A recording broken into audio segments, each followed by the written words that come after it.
Assalamualaikum warahmatullahi wabarakatuh. Perkenalkan, kami dari kelompok 9 dengan saya Erla Deliana. Saya Natasha Dewi Putri. Di sini kami akan menjelaskan mengenai kebijakan fiskal, di mana pengertian dan fungsinya sebagai berikut.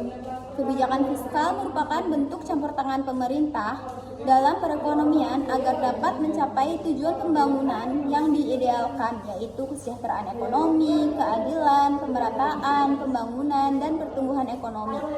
Fungsi dan tujuan kebijakan fiskal secara umum adalah bagaimana perekonomian dapat terselenggara dengan baik, stabil, dan seimbang, sehingga dapat mendorong pemanfaatan potensi ekonomi secara optimal untuk mencapai kesejahteraan ekonomi bagi masyarakat. Di dalamnya ada komponen utama kebijakan fiskal adalah pajak, karena pajak dapat menjadi fundamental instrumen dalam mengendalikan perekonomian di samping sebagai sumber utama penerimaan pajak. Ada beberapa macam pajak, yaitu pajak pendapatan, pajak barang mewah, pajak kekayaan, pajak penjualan, pajak pembayaran oleh subjek pajak, merupakan kewajiban yang kompensasinya diterima secara tidak langsung dalam bentuk penyelenggaraan sarana publik seperti keamanan, jalan, pendidikan, kesehatan, dan sebagainya. Kebijakan fiskal Islami dalam pengentasan kemiskinan.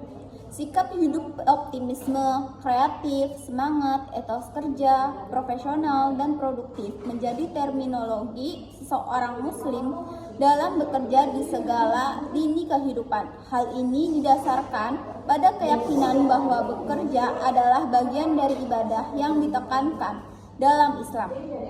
Dengan bekerja, di samping mendapat pendapatan juga menjadi bagian untuk mengharapkan ampunan atas segala dosanya dan mendapat pahala yang berlipat.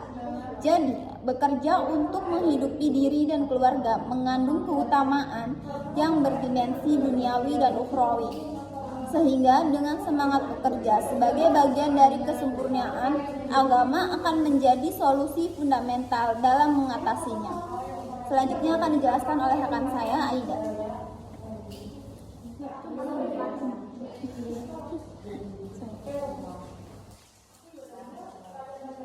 Selanjutnya, penerimaan negara kebijakan fiskal Islami. Kharaj merupakan salah satu sumber penerimaan negara yang diperoleh dari pajak atas tanah. Jadi, di sini Islam memandang bahwa tanah harus dikembalikan ke fungsi asasinya, yaitu sebagai faktor produksi utama dalam menghasilkan produksi pertanian. Yang kedua ada zakat. Zakat merupakan salah satu komponen penting penerimaan negara untuk menopang pengeluaran negara. Di antaranya ada zakat fitrah, zakat harta, zakat peternakan, zakat hasil bumi, dan zakat pendapatan atau zakat profesi. Penerimaan negara kebijakan fiskal Islami. Yang ketiga, khams adalah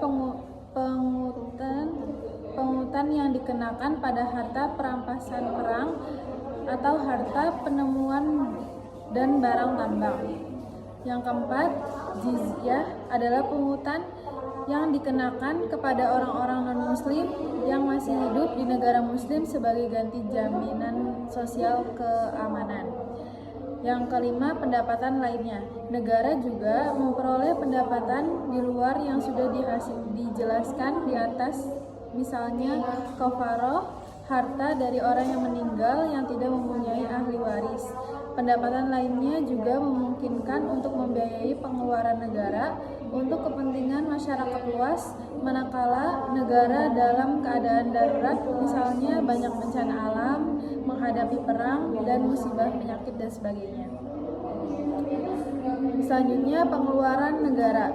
Pengeluaran negara dilakukan untuk menopang fungsi, tugas, dan tanggung jawab negara untuk mensejahterakan masyarakat dalam bidang pendidikan, kesehatan, keamanan, jaminan sosial, layanan publik, infrastruktur, keselamatan, pertahanan, dan sebagainya.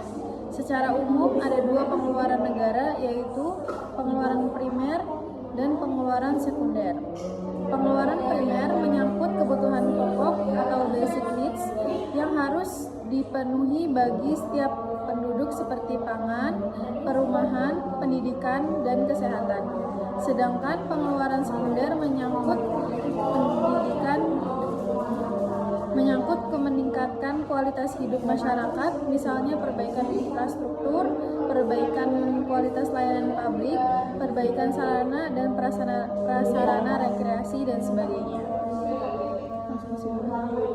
Kesimpulannya, kebijakan fiskal Islami merupakan instrumen ekonomi yang berlandaskan syariah dengan tujuan menciptakan keadilan sosial dan kesejahteraan umat.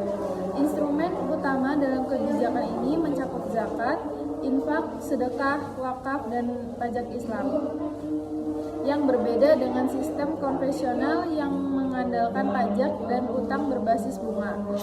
Implementasi kebijakan ini di era modern membutuhkan pendekatan yang lebih sistematis dan regulasi yang mendukung. Baik, sekian penjelasan dari kami. Kurang lebihnya mohon maaf. Wabillahi taufiq wal hidayah. Assalamualaikum warahmatullahi wabarakatuh.